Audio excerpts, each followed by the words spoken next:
कार्तिक के दोनों पत्नी का नाम है देवसेना, जो इंद्र की पुत्री थी, और दूसरी बल्ली देवी।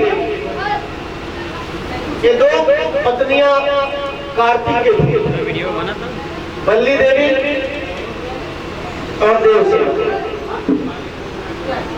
ये सावन का महीना चल रहा था, और सावन के महीने में कार्तिक की दोनों पत्नियां आज अपने ससुर जी से प्रश्न करती हैं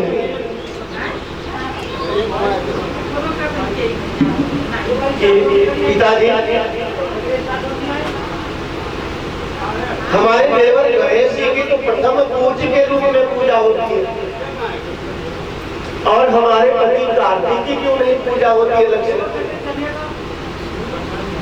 आप लोगों में से कोई कार्तिक की पूजा लक्ष्य करता है? नहीं करता है। तो आज कार्तिक की दोनों पत्नियां अपने ससुर सावन के महीने में महादेव से पूछ रही है कि पिताजी, ससुर जी। बोले हाँ बेटा। बोले मेरे पति की क्यों पूजा नहीं होती? बल्ली देवी और देवसेना, एक कार्तिक के दोनों पत्नी। महादेव कह रहे हैं कि तुम लोग जानना चाहते हो? बोले हाँ, हम लोग जानना भी चाहते हैं और पूजा करवाना भी चाहते हैं कि कैसे हमारे माने की पूजा होगी, कैसे पूजा होगी।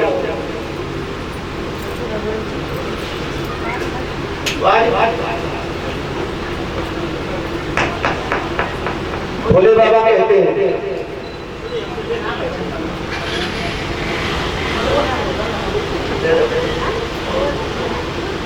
आज भोले बाबा देवसेना और बल्ली देवी को समझाते हैं।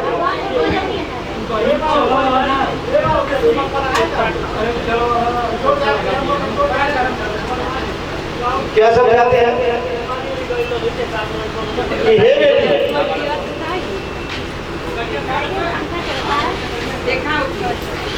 हे बेटी, क्या आप अपने पतियों की पूजा कराना चाहती हो? बोले हाँ। एक बेलपत्री। भोले बाबा कहते हैं कि बेलपत्री और 2 लोटा जल सावन महीने में चढ़ाओ।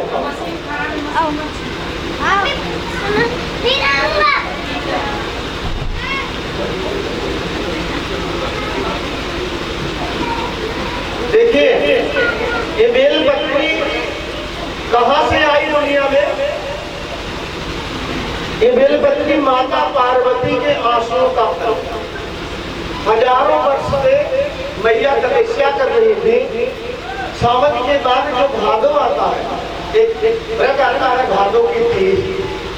इसी तीज को भोले बाबा ने माता पार्वती को दर्शन दिया, और दर्शन दिया तो भोले बाबा कहते हैं गौरी, मैंने तुम्हें भादो की तीज को दर्शन दिया। अगर किसी की कोई कामना, कोई इच्छा पूरी नहीं हो रही है, और वो भादो की तीज में मेरा कोई अनुष्ठान करवाएगा, तो उसकी मनोकामना मैं पूरी करूंगा, जैसे तुम्हारी मनोकामना पूरी किया। जैसे आप अपना जन्मदिन मनाती हैं, मैरिज एनिवर्सरी मनाती हैं, जब भादों के तीज को मैया को महादेव मिले, हजारों वर्ष की तपस्या पूरी हुई, तो मैया कहती है भोले बाबा से कि भोलेनाथ, मैं आपके साथ हर साल तीज का व्रत रखूं, और जहां भी रहना तीज के दिन मेरे साथ रहना और पूजा करवाना। भोले बाबा ने कहा ठीक। जिस दिन तीज का दिन आया, महादेव मंदिर में गिर गए और मंदिर में चढ़ावा चढ़ने लगा। माता के पास आ नहीं पाए और मैया गिरा जल बैठ करके भोले बाबा का इंतजार करने लगी। शाम हो गई, मैया रोने लगी। जब बेहोश होने लगी तो महादेव ने जहां उनके आंसू गिरे थे वहां एक बेल का पेड़ प्रकट कर दिया। ये बेल का पेड़ तीज के दिन प्रकट हुआ है। अगर आपके पास आपके घर में बेल का पेड़ आप तीज के दिन एक बेल के पेड़ की स्थापना करिए। बड़ा फल मिलेगा। कहा गया कि 1000 गौ सेवा के बराबर आपको फल मिलेगा। एक बेल का पेड़ जब लगा दिया, बड़ा हो गया तो इसके एक पत्ते में ब्रह्मा जी, एक पत्ते में विष्णु जी, बीच वाले पत्ते में देवादिदेव महादेव। इतनी जो जगह बचती है, माता पार्वती 64 देवियों के साथ वास करती है। जहाँ एक लिंग पे तीनों पत्ते मिलते हैं, लक्ष्मी सरस्वती पार्वती वास करती है। आगे जो इतनी डंडी बचती है, इसमें 35 देवी देवता वास करते हैं। आगे जो ये ढेटी है, इस ढेटी में 557 तीर्थ वास करते हैं। हमारे हिंदू धर्म में 557 तीर्थ है, ये सारे तीर्थ वास करते हैं। शिव पे समर्पित करना है कैसे?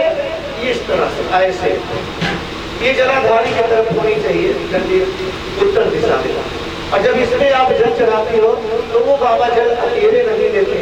जैसे एक लड्डू आपको नाव में दे दिया तो आप 10 परिवार सबको बांट देते हो, वैसे मेरे बाबा जब आप जल चढ़ाते हो 33 देवी देवताओं को बांट देते हैं एक लोटा जल, और 557 तीर्थों तक जाता है। एक लोटा जल चढ़ाती है, 557 तीर्थों का पुण्य आपके खाते में जुड़ जाता है। ये भोले बाबा की कृपा है, अकेले नहीं रहते बाबा।